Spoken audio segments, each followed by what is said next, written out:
Hello everyone. हम लोग municipality act को पढ़ रहे थे, जिसमें आज हम लोग समझेंगे dissolution of municipality and it's consequences. क्या म्यूनसिपैलिटी डिसॉल्व हो सकती है, और अगर डिसॉल्व हो जाती है तो उसके कॉन्सिक्वेंसेस क्या होंगे, उसके परिणाम क्या होंगे। आज हम लोग को इसको समझना है, जो सेक्शन 30 में दिया गया है म्यूनसिपैलिटी एक्ट के। क्या स्टेट गवर्नमेंट के पास पावर है कि म्यूनसिपैलिटी को डिसॉल्व कर सकती है? अगर है तो वो कब कर सकती है?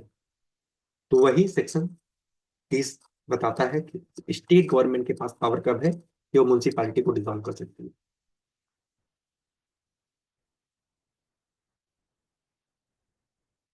सेक्शन 30 कहता है the state government has authority to dissolve the municipality if it find that. अगर स्टेट गवर्नमेंट को लगता है कि म्यूनसिपैलिटी अपना ड्यूटी फेल कर रही है परफॉर्म करने में, the municipality fail to perform its duty as required by law. जो लॉ के द्वारा उसको प्रिस्क्राइब किया गया है म्यूनसिपैलिटी को परफॉर्म करने के लिए, वो उसको कंप्लीट नहीं कर पा रही है, उसको करने में फेल कर रही है, तब स्टेट गवर्नमेंट म्यूनसिपैलिटी को डिसॉल्व कर सकती है। या फिर म्यूनसिपैलिटी अपने पावर का एक्सीड कर रही है, मतलब अगर म्यूनसिपैलिटी को कुछ पावर दिए गए हैं, वो उससे ज्यादा यूज कर रही है, अपने जुरिस्डिक्शन से, अपनी कैपेबिलिटी से ज्यादा पावर इस्तेमाल कर रही है, या फिर वो एब्यूज कर रही है अपनी अथॉरिटी को, और वो मोर देन वंस हो रहा है। तो या फिर वो अपना फेल कर रही है ड्यूटी परफॉर्म करने में, या फिर उसको जितना पावर है उससे ज्यादा वो परफॉर्म कर रही है, अपने जुरिस्डिक्शन से बाहर जा रही है, या फिर वो अपनी अथॉरिटी को एब्यूज कर रही है। ठीक। तो स्टेट गवर्नमेंट के पास पावर है कि वो डिसॉल्व कर सकती है। या फिर थर्ड पॉइंट क्या कहता है, the municipality is given a reasonable opportunity to explain why it should not be dissolve. अगर वो ये काम कर रही है तो स्टेट गवर्नमेंट उसको अपॉर्चुनिटी देगी कि उसको क्यों डिसॉल्व न किया जाए। और अगर वो फेल कर जाती है रीजनेबल कारण बताने की, तो स्टेट गवर्नमेंट उसको डिसॉल्व कर सकती है by publishing in official gazette. उस रीजन को, जो डिसोल्यूशन का रीजन है, उसको ऑफिशियल गजट में स्टेट गवर्नमेंट पब्लिश करेगी और म्यूनसिपैलिटी को डिसॉल्व कर देगी। ठीक है।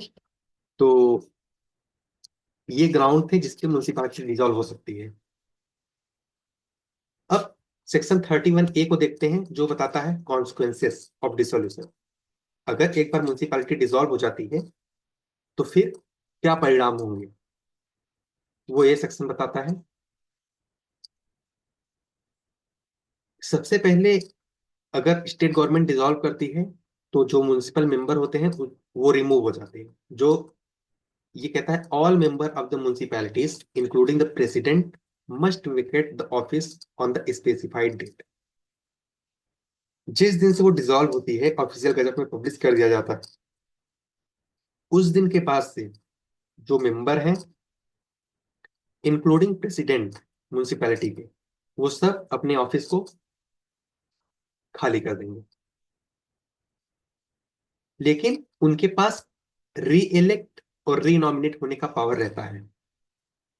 ऐसा नहीं है कि वो एक बार म्यूनसिपैलिटी डिसॉल्व हो जाती है तो ये लोग री इलेक्ट नहीं हो सकते या री नॉमिनेट नहीं हो सकते। ये लोग वापस से री इलेक्ट हो सकते हैं। दूसरा पॉइंट क्या कहता है, transfer of power to the state government. जब म्यूनसिपैलिटी डिसॉल्व हो जाती है और जब तक नई म्यूनसिपैलिटी फॉर्म नहीं होती, म्यूनसिपैलिटी पुरानी वाली डिसॉल्व हो गई और नई वाली म्यूनसिपैलिटी अभी तक बनी नहीं है, उसके बीच में स्टेट गवर्नमेंट के पास पावर रहता है। All power, function, and duty of the municipality president and committee will be exercised by the person appointed by the state government। ठीक है। जो भी पावर, फंक्शन और ड्यूटीज म्यूनिसिपैलिटी की होती हैं या उसके प्रेसिडेंट की होती हैं, वो स्टेट गवर्नमेंट किसी पर्सन को अपॉइंट करेगा और उसको दे देगा, जब तक कि नई म्यूनिसिपैलिटी फॉर्म नहीं हो जाती। ठीक। These appointed person will be legally be considered to the municipality president committee as needed. और वो जो पर्सन अपॉइंट होता है वो लीगली कंसीडर किया जाएगा कि वो म्यूनिसिपैलिटी वो बनी है, और जो प्रेसिडेंट अपॉइंट किया जाता है वो म्यूनिसिपैलिटी का प्रेसिडेंट है या फिर कमेटी है। ठीक। तो वो यही सब कहे जाएंगे। और उनका पेमेंट एंड सैलरी कहाँ से आएगा, जो अपॉइंट किए जाएंगे temporary? The state government will decide the salary and allowance of the appointed officer. ठीक। तो वो स्टेट गवर्नमेंट डिसाइड करेगी कि उनको सैलरी क्या दी जाएगी और उनको अलाउंस क्या मिलेंगे। ठीक। और ये कहाँ से दिए जाएंगे? ये सब म्युनिसिपल फंड से दिए जाएंगे। फोर्थ है authority of the state government to modify law. The state government can make necessary modification to the municipal law through notification in the official gazette. और अगर स्टेट गवर्नमेंट को लगता है कि वो कुछ मॉडिफिकेशन जरूरी है जो म्युनिसिपल लॉ है, तो वो ऑफिशियल गजट के थ्रू उसमें कुछ मॉडिफिकेशन भी कर सकती है। ठीक है। तो ये हो गया कैसे म्युनिसिपैलिटी डिसॉल्व होती है, जैसे स्टेट गवर्नमेंट उसको डिसॉल्व करता है और उससे कॉन्सिक्वेंसेस क्या होंगे। म्युनिसिपैलिटी जब तक नई फॉर्म नहीं हो जाती तब तक स्टेट गवर्नमेंट किसी पर्सन को अपॉइंट करती है और उसके अंदर म्युनिसिपैलिटी की सभी पावर वो दे देती है। ठीक है। और उसको सैलरी भी म्युनिसिपल फंड से ही दी जाती है। अब देखते हैं जो म्युनिसिपल मेंबर होते हैं उनको, उनकी रेजिग्नेशन के प्रोसेस को और उनके रिमूवल के प्रोसेस को, जो सेक्शन 39 में दिया गया है। रेजिग्नेशन कैसे म्युनिसिपैलिटी के मेंबर रिजाइन कर सकते हैं अपने पोजीशन से। फर्स्ट पॉइंट कहता है a municipality member except the president. यहाँ प्रेसिडेंट की बात नहीं हो रही है, सिर्फ म्युनिसिपैलिटी मेंबर की बात हो रही है कि वो कैसे रिजाइन कर सकते हैं। प्रेसिडेंट का आगे सेक्शन है, उसका अलग प्रोसीजर है। Can resign by writing resignation letter address to the state government. Municipal member कैसे रिजाइन कर सकते हैं? बाय राइटिंग एक रेजिग्नेशन लेटर लिखेंगे और उसको प्रेसिडेंट स्टेट गवर्नमेंट को एड्रेस कर देंगे, मतलब भेज देंगे। The resignation must be deliver to the district magistrate. जो म्युनिसिपल मेंबर होते हैं वो डायरेक्ट स्टेट गवर्नमेंट को नहीं भेजते, वो अपने रेजिग्नेशन लेटर को डिस्ट्रिक्ट मजिस्ट्रेट को भेजते हैं। और डिस्ट्रिक्ट मजिस्ट्रेट उसको, जो म्युनिसिपैलिटी का प्रेसिडेंट है, उसको इन्फॉर्म करेगी कि मेंबर ने रेजिग्नेशन लेटर दिया है, और वो रेजिग्नेशन लेटर फॉरवर्ड कर देगी डिस्ट्रिक्ट मजिस्ट्रेट किसको? State government. स्टेट गवर्नमेंट को फॉरवर्ड कर देंगे। ठीक। तो म्युनिसिपैलिटी मेंबर जो होते हैं वो अगर उनको रिजाइन करना है तो वो रेजिग्नेशन लेटर लिखते हैं किसको? स्टेट गवर्नमेंट के नाम पे, और उसको भेज देते हैं डिस्ट्रिक्ट मजिस्ट्रेट को, डायरेक्ट स्टेट गवर्नमेंट को नहीं, डीएम को भेजेंगे। और डिस्ट्रिक्ट मजिस्ट्रेट फर्दर उसको इन्फॉर्म करेगी प्रेसिडेंट को, जो म्युनिसिपैलिटी का प्रेसिडेंट होता है, और वो रेजिग्नेशन लेटर फॉरवर्ड कर देती है स्टेट गवर्नमेंट। ठीक है। और एक बार जो रेजिग्नेशन लेटर है वो सबमिट कर दी जाती है तो वो सीट इमीडिएटली खाली हो जाती है। ठीक है। जैसे यहाँ इलस्ट्रेशन भी है जिससे आप लोग अच्छे से समझ सकते हैं, इसको चाहे तो आप लोग खुद से भी पढ़ सकते हैं। जैसे रवि है म्युनिसिपल मेंबर, उन्होंने डिसाइड किया उनको रिजाइन करना है, तो वो एक लेटर लिखेंगे किसके? स्टेट गवर्नमेंट के नाम पे, और उसको सबमिट कर देते हैं डिस्ट्रिक्ट मजिस्ट्रेट को। और वो मजिस्ट्रेट इन्फॉर्म करता है जो म्युनिसिपैलिटी का प्रेसिडेंट होता है उसको, और वो फॉरवर्ड कर देता है रेजिग्नेशन लेटर को स्टेट गवर्नमेंट को। और एक बार वो प्रोसेस कंप्लीट हो जाती है तो रवि अपने सीट को खाली कर देते हैं, इमीडिएटली उनको खाली करना पड़ेगा। ठीक। तो इलिस्ट्रेशन के थ्रू आप लोग और अच्छे से समझ सकते हैं। तो पीपीटी मिलने के बाद आप लोग इसको पढ़ लीजिएगा। अब सेक्शन 40 क्या बात करता है? Removal of member. इसके पहले हम लोगों ने तो रेजिग्नेशन को देखा कि मेंबर कैसे रिजाइन कर सकते हैं। सेक्शन 40 बात करता है मेंबर को कैसे रिमूव किया जा सकता है। तो मेंबर को कौन रिमूव करता है? State government. The state government can remove municipalities member. Municipalities member को रिमूव करने का पावर स्टेट गवर्नमेंट के पास। अगर म्युनिसिपैलिटी मेंबर मीटिंग में अब्सेंस है, if member miss more than 3 consecutive month, अगर कंटिन्यू 3 महीने या 3 महीने से ज्यादा की मीटिंग में वो विदाउट प्रियर अप्रूवल, जो मेंबर है वो बिना प्रियर परमिशन के, बिना प्रियर अप्रूवल के, अगर वो 3 या 3 से ज्यादा महीने की मीटिंग में अब्सेंट रहते हैं, तो वो स्टेट गवर्नमेंट उनको रिमूव कर सकती है। लेकिन इसका एक्सेप्शन भी है। If member was jail as a under trial, अगर वो अंडर ट्रायल प्रिजनर है और जेल में है, या फिर वो पॉलिटिकल प्रिजनर है, तो तब वो अब्सेंस करते हैं तो वो काउंट नहीं किया जाएगा। ठीक, इसका इलिस्ट्रेशन भी है, तो आप लोग एक बार देख लीजिए।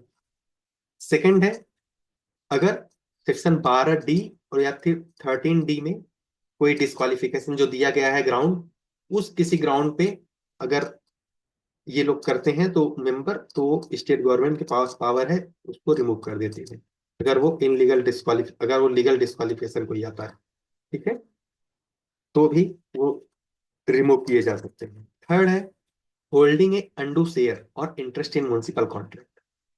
अगर जो मेंबर है वो कोई भी डायरेक्ट या इनडायरेक्ट फाइनेंशियल या पर्सनल इंटरेस्ट जो म्युनिसिपैलिटी की है वो एक्वायर कर लेते हैं, तब भी स्टेट गवर्नमेंट के पास पावर है कि वो उनको रिमूव कर सकती है।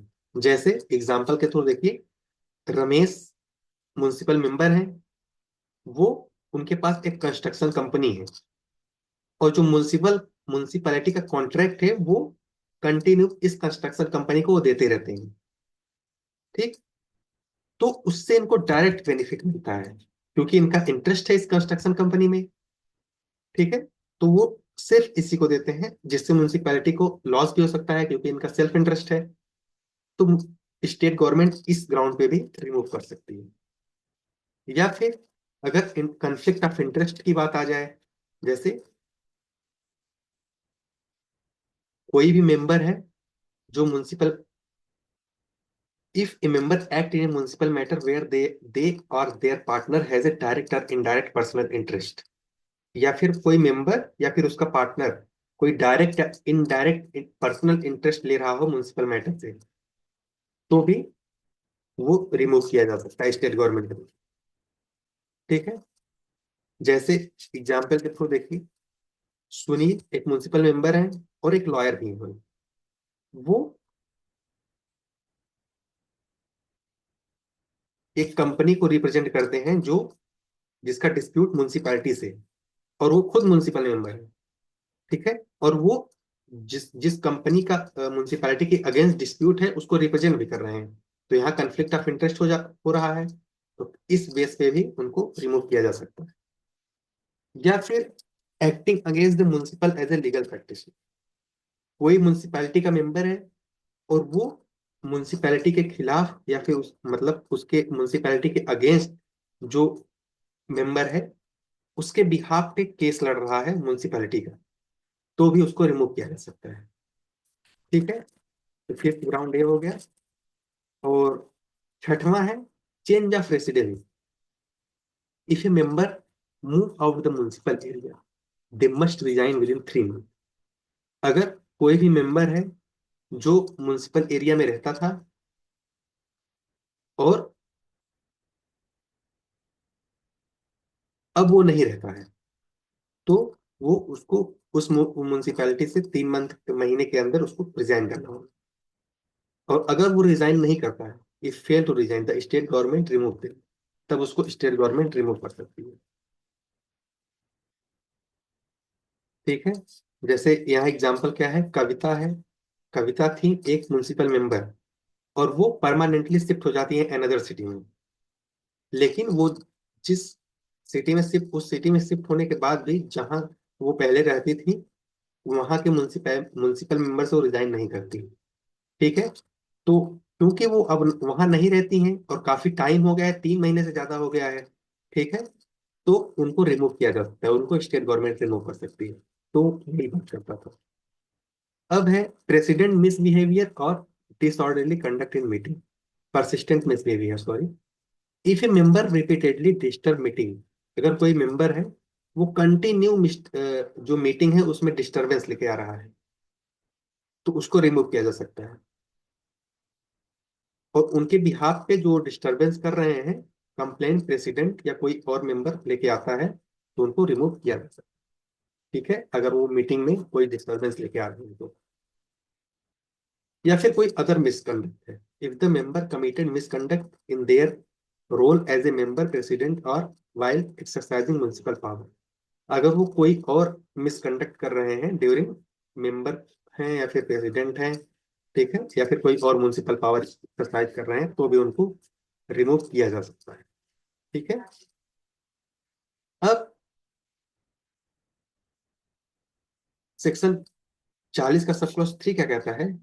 If a member abuse their position, violate municipal law. अगर जो मेंबर है वो अपने पोजीशन का मिस यूज कर रहा है, एब्यूज कर रहा है, या फिर म्युनिसिपल लॉ का वायलेशन कर रहा है, या फिर कोई लॉस या डैमेज म्युनिसिपल फंड या उसके प्रॉपर्टी को कर रहा है, तो भी उसको रिमूव किया जा सकता है। Such misconduct render them unfit to continue as a member. ठीक है, तो उनको मेंबरशिप कंटिन्यू करने के लिए वो अनफिट पाए जाते हैं इस बिहाफ पे, और उनको रिमूव किया जा सकता है। नेक्स्ट क्या है?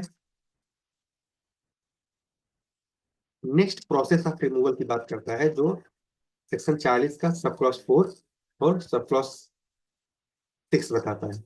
ये क्या है? The state government must provide a opportunity for the member to explain their action before removal.